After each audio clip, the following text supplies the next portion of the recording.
দুইটা ভয়ঙ্কর পাপের কথা বলে দেই। এই দুইটা পাপে যারা আসক্ত হয়ে আছে তারা তওবা করে ফিরে আসলে পরেও সারা জীবন তাদেরকে এটা সাফার করতে হবে। কথা বুঝতে পারছেন না? তওবা করে ফিরে এসেছেন মনে করেন, তারপরেও আপনাকে সারা জীবন এই পাপের ফলটা ভোগ করতে হবে। এক, মাদকদ্রব্য দীর্ঘদিন সেবন করেছেন, তওবা করেছেন, ফিরে এসেছেন, আল্লাহ হয়তো মাফ করে দিয়েছেন, আল্লাহ পাক মাফ করে দিয়েছেন, বাট আপনি আপনার দেহের যে ক্ষতিটা করে ফেলেছেন এটা পোষাতে পারবেন না। এক নাম্বার। দুই, তখন আপনি যদি বিয়ে করেন আপনি স্ত্রীকে সন্তুষ্ট করতে পারবেন না। হ্যাঁ।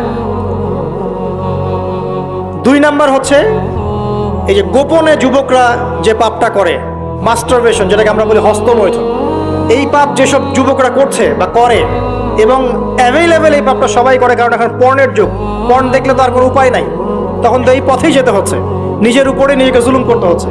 যারা হস্তমৈথুনে অভ্যস্ত হয়ে গেছে এরা যদি তওবা করে ফিরেও আসে, শরীরের যে ক্ষতিটা হয়েছে এটা পূরণ হবে না।